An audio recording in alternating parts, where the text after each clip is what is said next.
Good morning students, आपका स्वागत है हमारे यूट्यूब चैनल पर।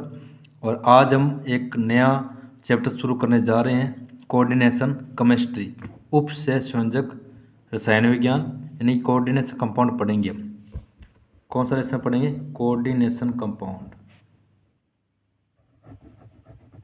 Coordination compounds.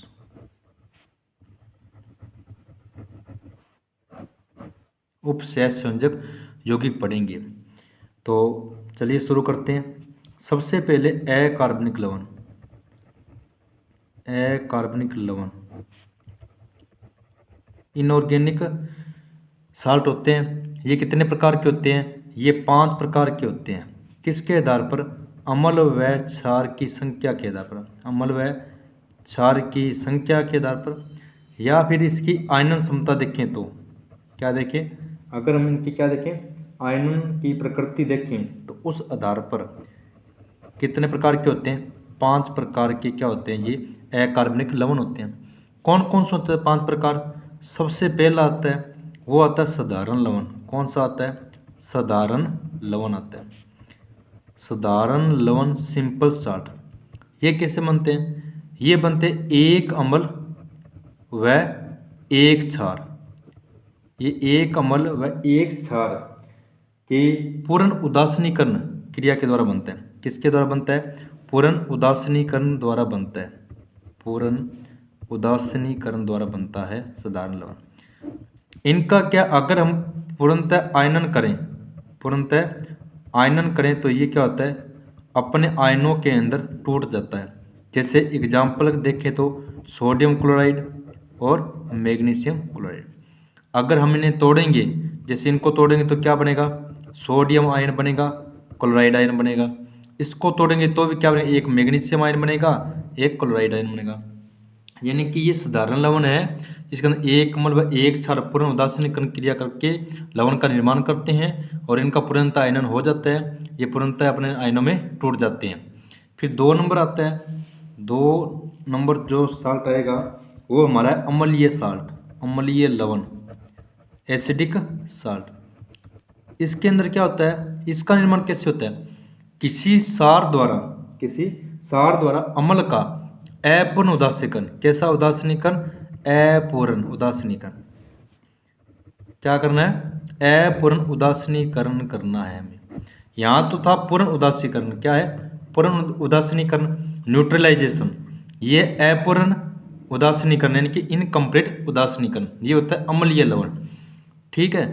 तो किसी क्षार द्वारा अम्ल का अपूर्ण उदासीनीकरण करने के दौरान जो लवण बनेंगे वो अम्लीय लवण बनते हैं। एग्जाम्पल देखें तो क्या बनेगा? Sodium bicarbonate, sodium bisulphate. इनको भी अगर हम जल में विलय करें, आयनन करें, तो ये भी पूर्णतः अपने आयनों में टूट जाएंगे। कौन कौन से आयनों में टूटेंगे? सोडियम आयन, हाइड्रोजन आयन, कार्बोनेट है। यहाँ भी सोडियम, हाइड्रोजन और सल्फेट आयन पूर्णतः आयनन हो जाता है इनका भी। ठीक है। फिर 3 नंबर आता है। 3 नंबर जो आता है साल्ट, वो आता है मिश्रित लवण। कौन सा आता है? मिश्रित साल्ट, मिक्सड लवण, मिश्रित लवण, मिक्सड साल्ट। मिक्सड साल्ट का मतलब क्या होता है? जो एक अम्ल व 2 क्षार, ध्यान से देखिए, जो एक अम्ल व 2 क्षार या फिर 2 अम्ल 1 क्षार के साथ क्रिया करके बनते हैं। जैसे पहले की प्रक्रिया क्या है? एक अम्ल व 2 क्षार, और दूसरे में क्या है? 2 अम्ल व 1 क्षार। इनकी पूर्ण क्रिया के द्वारा क्या होता है? मिश्रित लवण बनते हैं। एग्जाम्पल है ब्लीचिंग पाउडर। कौन सा एग्जाम्पल है? ब्लीचिंग पाउडर, विरंजक चूर्ण। क्या फॉर्म होता है? COCl2, विरंजक चूर्ण। इसका भी क्या होता है? पूर्णतः आयनन हो जाता है। फिर 4 नंबर आता है ना, वो कौन सा आता है? द्विक साल्ट। क्या आता है? द्विक साल्ट, यानी कि डबल साल्ट। डबल साल्ट ये आपके इंपॉर्टेंट है, डबल साल्ट, और ये आप पढ़ते भी हैं। इनका निर्माण कैसे होता है? 2 साधारण लवण होते हैं ना, उनको मिला के बनता है। किससे निर्माण होता है?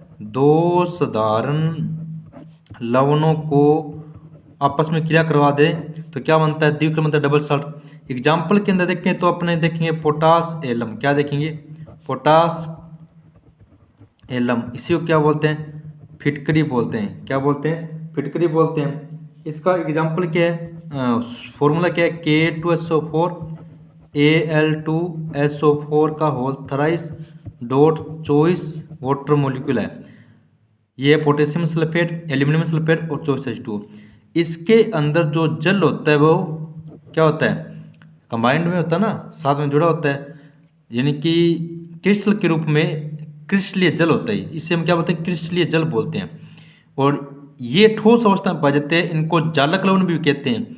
और ये ठोस अवस्था में तो नहीं टूटते, लेकिन जैसे इनको जलीय अवस्था में डालते हैं ना, तो ये आगे फिर अपने आयनों में टूट जाते हैं।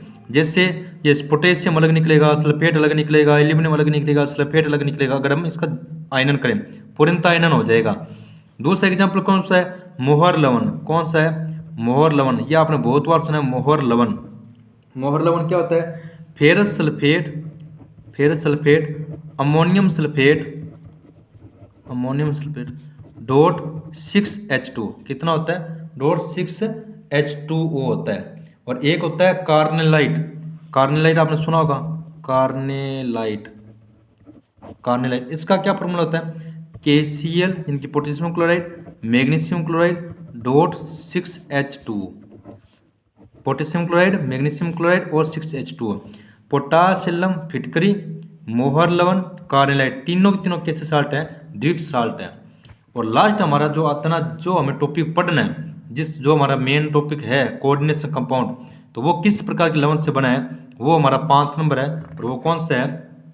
कॉम्प्लेक्स साल्ट है। कौन सा साल्ट है? कॉम्प्लेक्स साल्ट है। चलिए 5 नंबर पढ़ते हैं अपने।